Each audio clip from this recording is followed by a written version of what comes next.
छोटी उंगली से नाखून काटना शुरू करें और सीधे पैर के अंगूठे तक काटते हुए ले आएं।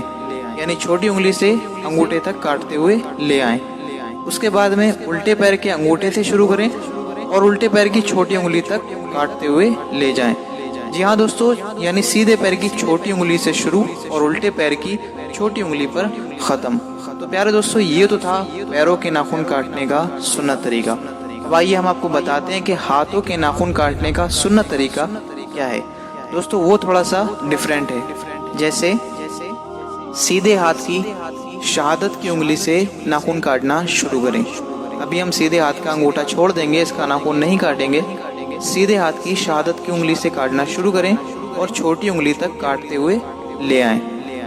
फिर उसके बाद उल्टे हाथ की छोटी उंगली से नाखून काटना शुरू करें और आप उल्टे हाथ के अंगूठे तक काटते हुए ले जाएं। अब सबसे लास्ट में हम सीधे हाथ के अंगूठे का नाखून काटेंगे। दोस्तों ये जो था वो हाथों के नाखून काटने का सुन्नत तरीका था। यानी सीधे हाथ की शहादत की उंगली से शुरू किया हमने और सीधे हाथ के ही अंगूठे पर हमने ख़त्म कर दिया।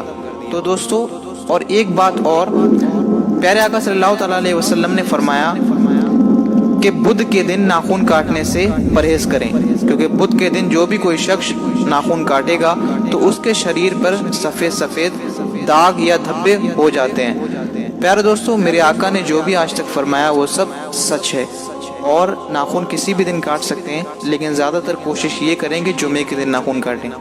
जुमे के दिन नाखून काटने में ज़्यादा सवाब मिलता है। तो आई होप दोस्तों आपको पता चल गया होगा कि नाखून काटने का सुन्नत तरीका क्या है।